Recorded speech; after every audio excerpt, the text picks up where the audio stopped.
The annual Dhow Festival in Doha is on. It was inaugurated yesterday by the Qatar Emir Sheikh Tamim bin Hamad Al Thani.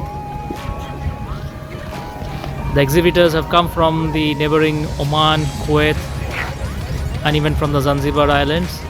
Even the own Qatari have their own display of the fishing nets, the boats, and the various mementos. You can see the lively scenario from the Qatar cultural village.